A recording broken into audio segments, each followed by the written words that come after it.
दोस्तों, आज हम आपको एक ऐसी लड़की का वाकया सुनाने वाले हैं जो टोपी और दाढ़ी वालों से बहुत ही ज्यादा नफरत किया करती थी।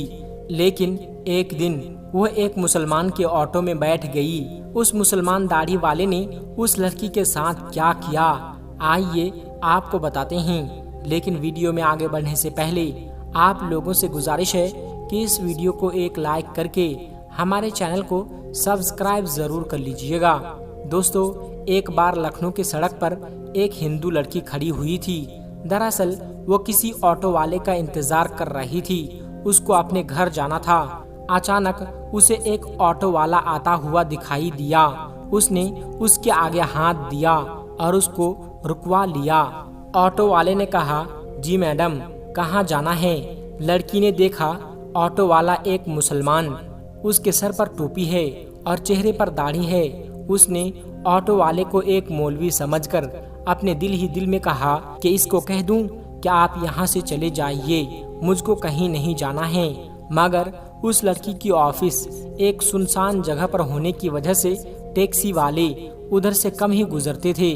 ऊपर से गर्मी भी बहुत ज्यादा थी। उस लड़की के पास और कोई रास्ता नहीं था, इसलिए मजबूरन उसको उस मुसलमान के ऑटो में बैठना पड़ा था। लड़की ने कहा, मुझे सिविल लाइन जाना है। ऑटो वाले ने कहा, बैठिए, छोड़ दूंगा। लड़की ने पूछा, कितने पैसे लोगे? ऑटो वाले ने कहा, 200 रुपया लेंगे। लड़की के दिल में ख्याल आया कि उससे पहले तो वो 300 रुपये देकर गई थी। फिर वो सोचने लगी कि सब जो कहते हैं कि मौलवी लालची होते हैं और बहुत बुरे होते हैं, वो बहुत लालची होते हैं और ये पैसों के मारे होते हैं। ये दाढ़ी और टोपी वाले भरोसे के काबिल नहीं होते। ये सोचकर ऑटो वाले से बहुत डर गई। लेकिन तेज धूप और गर्मी उसे ज्यादा सोचने नहीं दे रही थी। इतने में ऑटो ड्राइवर ने बोला, मैडम चलो बैठो, 180 रुपये दे देना। लड़की बोली, जी ठीक है, लेकिन सामने मेरा सामान रखा हुआ है जो बहुत भारी है, अकेले मुझसे उठाया नहीं जा रहा है। हो सके तो आप थोड़ी सी मदद कर देना। ऑटो वाला बोला, कोई बात नहीं, आप बैठ जाइए, मैं उसे रख देता हूँ। उसके बाद ऑटो ड्राइवर ने उस लड़की का सामान अपने ऑटो में रख दिया और चल पड़ा। थोड़ी देर के बाद ऑटो ड्राइवर ने कहा कि मैडम, दरअसल मैं एक बयान सुन रहा था, वो बीच ही में रह गया। अगर आपकी इजाजत हो तो मैं उसको सुन लूं, अगर आपको बुरा ना लगे तो। अगर आपको बुरा ना लगे तो मैं टेप रिकॉर्ड चालू कर लूं। ये सुनकर उस लड़की ने कहा, मुझे कोई दिक्कत नहीं, अगर आप सुनना चाहते हैं तो सुन सकते हैं। उसके बाद ऑटो वाले ने अपना म्यूजिक सिस्टम ऑन कर दिया। एक मौलवी साहब बयान कर रहे थे। बयान था पर्दे के बारे में। ना चाहते हुए भी उस लड़की को वो बयान सुनना पड़ रहा था। गैर मुस्लिमों और नास्तिकों में रहकर उस लड़की के दिल में मुसलमानों के लिए सिर्फ नफरत भरी हुई थी। लड़की को सिर्फ यही बताया और सिखाया गया था कि मौलवी एक खूंखार भेड़िया होता है जिसका मकसद मालो दौलत और लालच के अलावा कुछ भी नहीं। मजहब और धर्म के नाम पर सिर्फ पैसे कमाना ही उनका पेशा होता है। मगर अब ये लड़की एक मुसलमान के ऑटो में बैठी हुई थी और ये ना चाहते हुए भी एक मौलवी साहब का बयान सुन रहे थे। इस बयान में मौलवी साहब एक जोरदार आवाज में कह रहे थे, पर्दा अल्लाह का हुक्म, पर्दा एक औरत के जिस्म का मुहाफिज है। उसके चेहरे से लेकर जिस्म के हर हिस्से, उसके हाथ से कमर तक को ढककर हजारों के भीड़ में भी महफूज होने का यकीन दिलाता है। पर्दा औरत को शैतानी नजरों से बचाया रखता है और देखने वाले अपनी आंखों तक को घुमा लेते हैं। वो सोचते हैं कि ये लड़की तो शरीफ मालूम होती है। पर्दा औरत के इज्जत की सलामती का जामिन है, उसके पाक दामिनी की जाहिरी अलामत है। पर्दे में ही एक औरत की इज्जत है। लेकिन बेपर्दा औरत की मिसाल उस भुने हुए गोश्त की तरह है जिस पर हर एक मक्खी आकर बैठ जाती है, उस पर बैठकर अपनी गंदगी निकालती है। हर एक उसको खाने की नजर से देखता है, हर नजर उसको खाने और नोचने की नजर से देखती है। ये बयान सुनकर उस लड़की को ऐसा लगने लगा जैसे यह सब अल्फाज उस पर ही बोले जा रहे हैं, क्योंकि जब वो ऑफिस आती जाती है तो रास्ते में हर लुच्चे लफंगे की नजर उस पर पड़ती थी और उसको घूरा करते थे। उसको ऐसा लग रहा था कि उसके इस मुश्किल का हल एक ही है और वो पर्दा है। इतने में ही उसके बताए हुए गली में ऑटो पहुंच चुकी थी।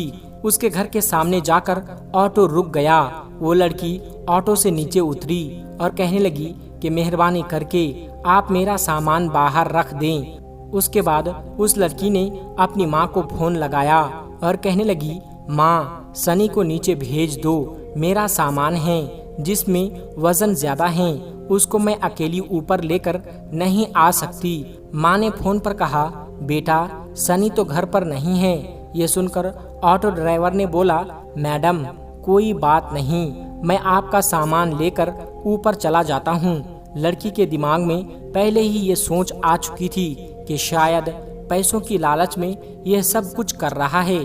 चलो मैं आपका सामान रखवा देता हूँ, उसके बाद ये जो पैसे मांगेंगे उसको मैं दे दूंगी।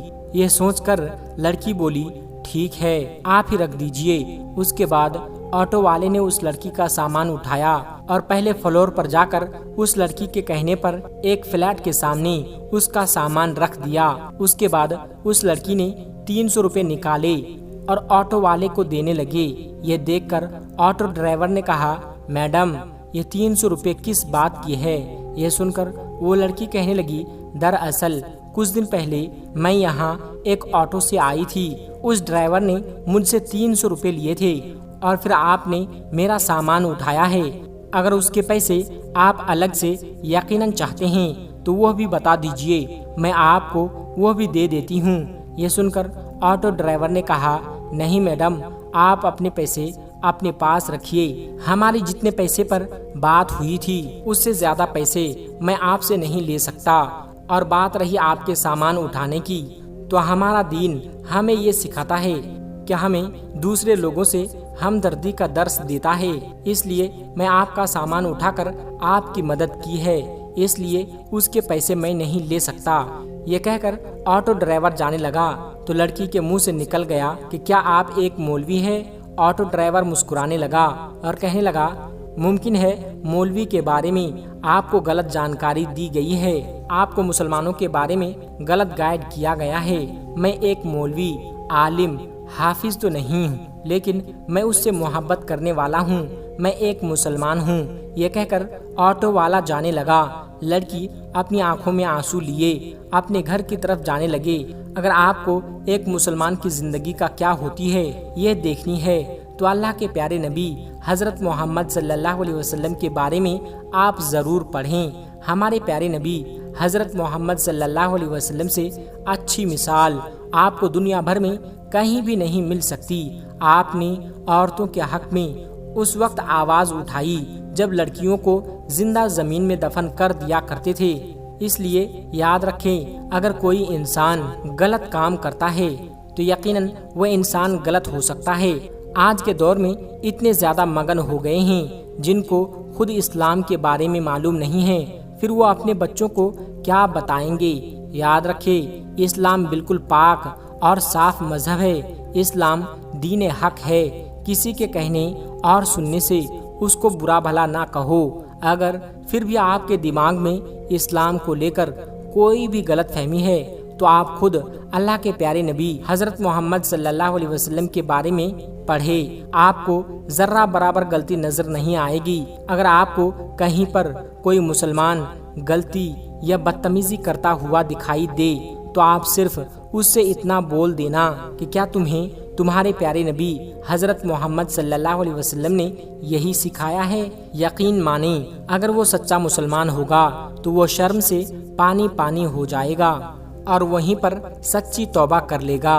दोस्तों, उम्मीद करते हैं कि आज की इस वीडियो के जरिए आपने जरूर कुछ न कुछ सीखा होगा। इस वीडियो के बारे में आपकी क्या राय है कमेंट बॉक्स में जाकर जरूर बताइएगा। दोस्तों, आखिर में हमारे तमाम मुसलमान भाई बहनों से गुजारिश है कि इस चैनल को बनाने का हमारा मकसद ये है कि जितने भी हमारे हिंदुस्तानी भाई बहन हैं, चाहे वो हिंदू हो या मुसलमान, सबको इस्लामी और सबक आमोज वाक़या सुनाकर उनका ईमान ताज़ा करना है और सब लोग उससे कुछ नसीहत हासिल कर सके। और यह बात भी है कि दीन इस्लाम की बातों को आवाम और मुसलमानों तक पहुंचाना सवाब का काम है।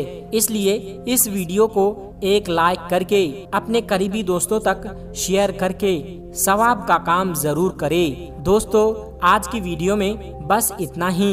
अगर आपको ये वीडियो जरा भी अच्छी लगी हो तो आप हमें सपोर्ट करने के लिए चैनल को सब्सक्राइब जरूर कर लीजिएगा। अल्लाह तबारक व तआला से दुआ है कि हमारे जितने भी मुसलमान भाई बहन इस वीडियो को देख रहे हैं उसे सीधे राह पर चलने की तौफीक अता फरमाएं और उसे हर तरक्की से माला माल कर दे। आमीन सुम्मा आमीन। आज की वीडियो में बस इतना ही। मिलते हैं एक फिर नई वीडियो के साथ। तब तक आप अपना और अपनों का बहुत ज्यादा ख्याल रखिएगा। अस्सलामु अलैकुम व रहमतुल्लाहि व बरकातुहू।